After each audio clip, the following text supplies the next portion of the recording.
Let's get started. Number 10. You question everything.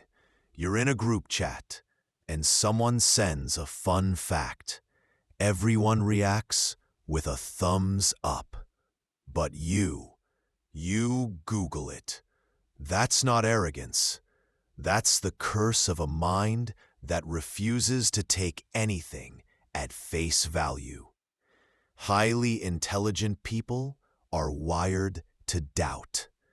They have a mental reflex that says, prove it. This skepticism protects them from manipulation, but also makes them seem cynical or too serious. In psychology, this trait is linked to epistemic curiosity, the hunger for truth, not just information. The irony: smart people don't always want to be skeptical. They just can't help it. When your brain is tuned to spot inconsistencies, the world becomes a never-ending puzzle. Conversations that others enjoy, gossip, trends, politics, might feel painfully shallow. And here's the twist. Studies show that overanalyzing your brain is busy dissecting while others are simply connecting. So when people say you think too much, what they really mean is you're noticing things I'm ignoring. Being smart often feels lonely, not because you dislike people, but because you see too many layers beneath their words. Number 9. You get bored fast. You ever start a new job, hobby, or show, and 2 weeks later, you're done? Not because it's bad, but because your brain already solved it. Highly intelligent people have what's called low tolerance for mental monotony. When something no longer challenges them, their mind starts craving novelty, like an addiction. It's the same dopamine hit thrill seekers chase. But instead of skydiving, you're chasing intellectual danger. Ideas, mysteries, arguments, projects. But here's the dark side. That craving makes life unstable. You might hop between passions, friendships, even careers. Not because you're flaky, but because your brain demands stimulation. Psychologists call this the novelty paradox. The smarter you are, the harder it is to stay entertained by normal life.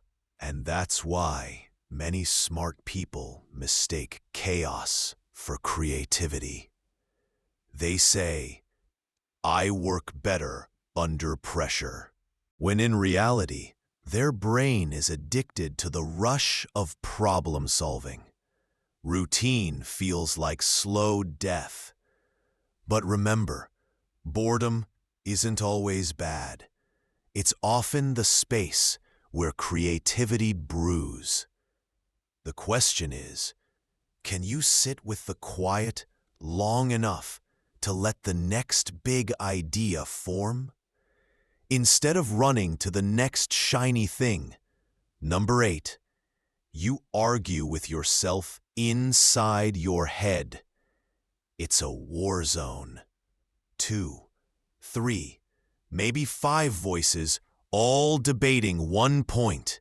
You'll have a brilliant idea and immediately tear it apart with logic. This internal debate isn't self-doubt. It's mental cross-examination. Smart people run thought simulations automatically before they speak. They've already imagined 5 objections and written counter-arguments in their mind. That's why conversations with you feel like debates, even when you're just discussing. Philosophers call it dialectical reasoning.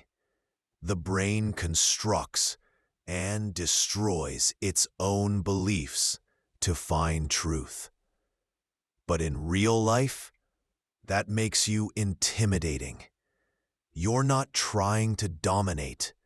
You're just allergic to lazy thinking. But the cost, you rarely feel certain, because for every conclusion you reach, your mind immediately whispers,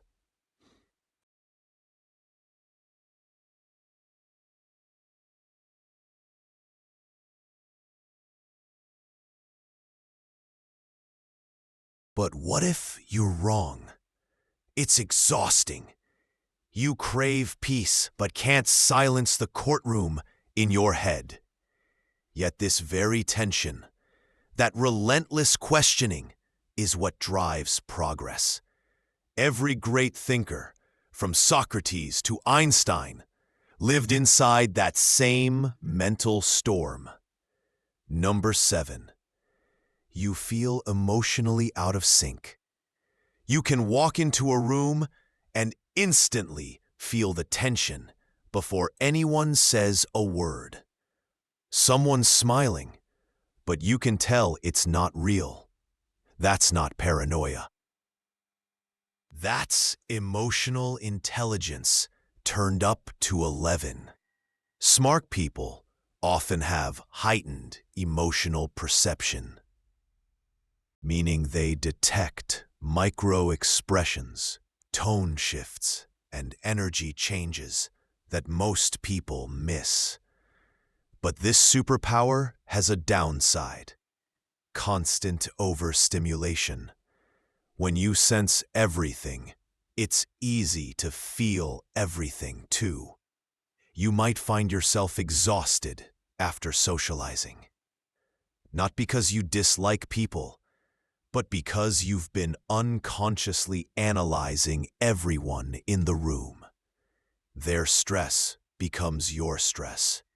Their discomfort becomes your discomfort. And while most people can laugh things off, you linger on the deeper implications.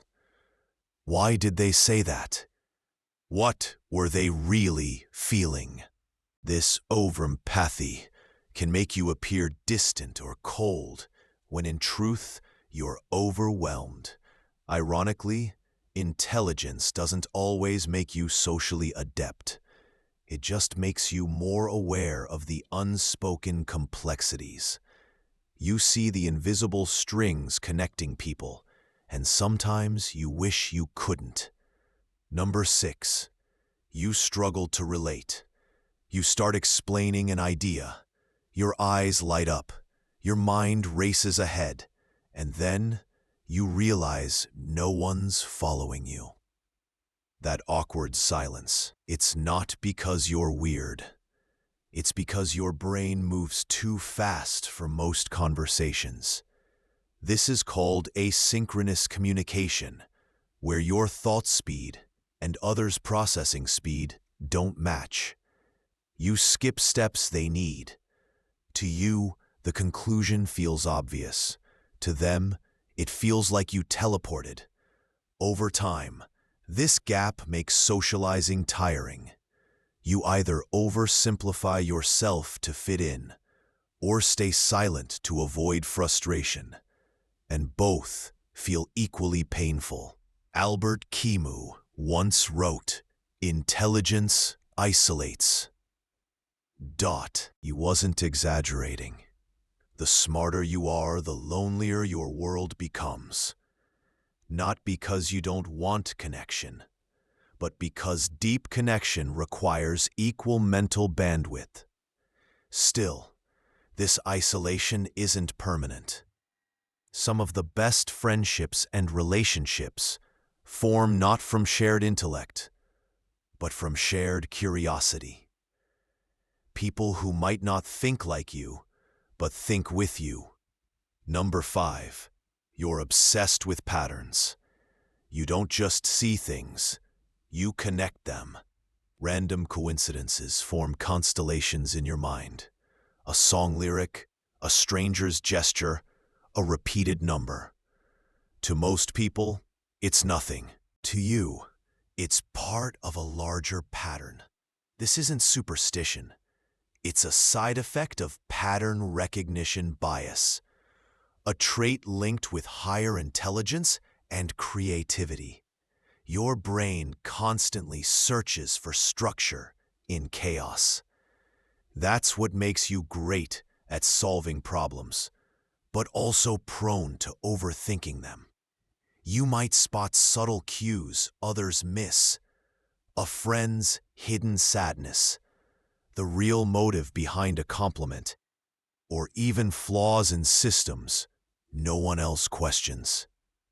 But this same ability can make you restless. The world feels full of invisible riddles demanding to be solved. And when people dismiss you with, "You're overanalyzing," they don't realize that this is how you experience reality. You see too much. You connect too fast. It's not a choice. It's your natural lens. Throughout history, pattern obsession has driven both genius and madness. Newton saw invisible forces in the key difference between brilliance and breakdown, knowing when to stop decoding the noise. Number 4, you hate small talk. You can do it. Weather, weekend plans, office gossip, but every word feels like sandpaper on your soul. Smart people often find small talk meaningless because their minds crave substance. They want to discuss the universe, the subconscious, the future of civilization, not how Karen's cat won another Instagram contest. This isn't arrogance, it's hunger. Your curiosity burns too deep for shallow waters. Yet in a world built on surface-level chatter, that hunger can make you seem antisocial or intense. In reality, you just want connection that feels real.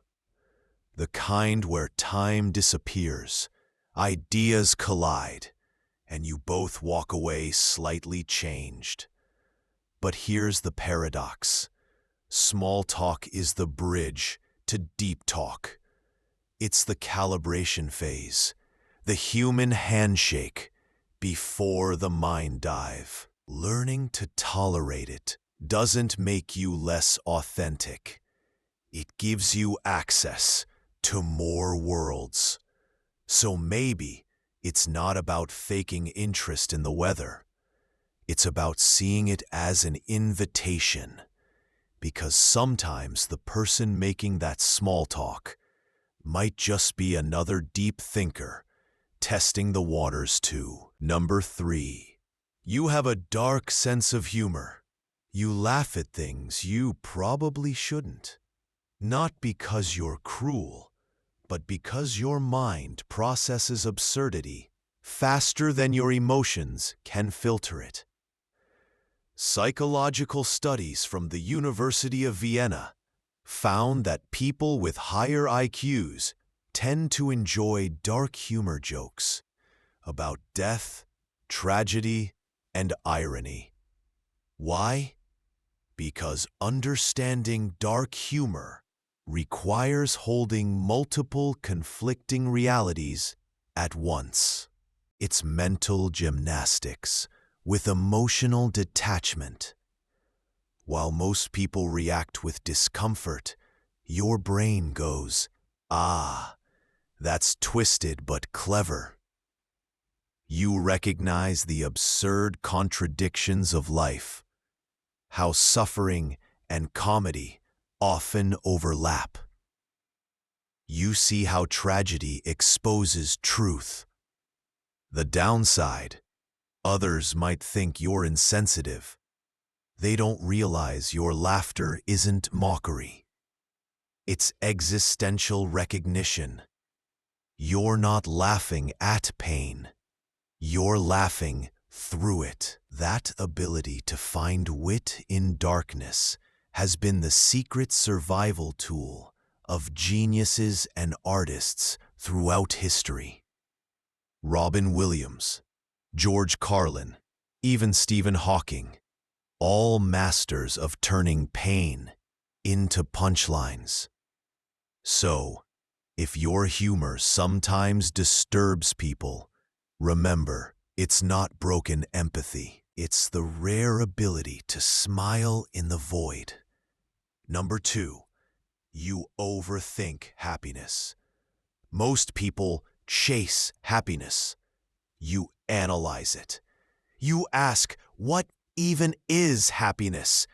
And then ruin it by dissecting it like a biology project. Highly intelligent people often experience existential dissatisfaction, a deep sense that life's pleasures are fleeting or trivial. When your mind constantly zooms out to the cosmic level, everyday joy starts to feel small.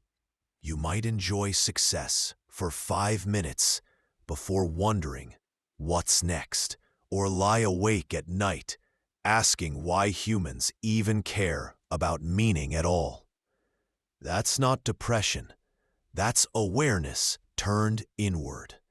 It's called the intelligence paradox. The smarter you are, the harder it is to stay happy. Because understanding how fragile and temporary everything is makes it difficult to feel grounded. But here's the hopeful part. Meaning doesn't have to come from the universe. It can come from creation.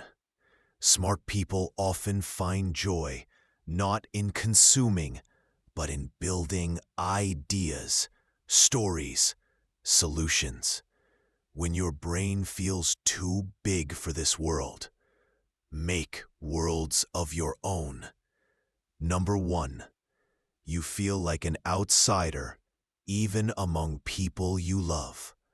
You can be surrounded by friends, family, laughter, and still feel slightly detached, as if you're watching it all from behind glass. That's not arrogance or coldness.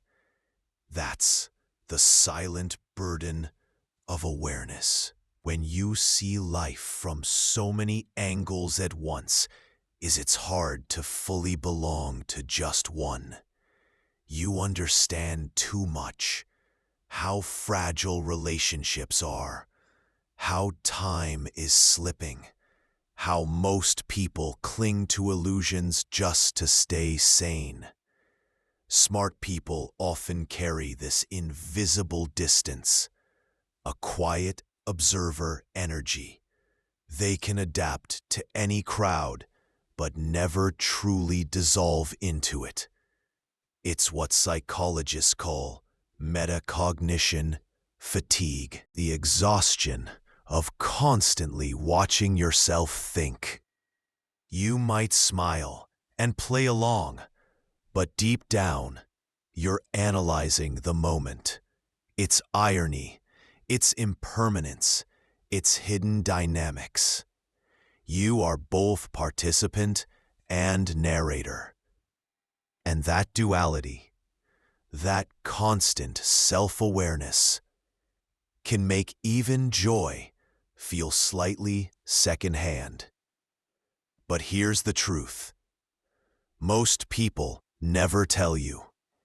Being different doesn't mean being disconnected.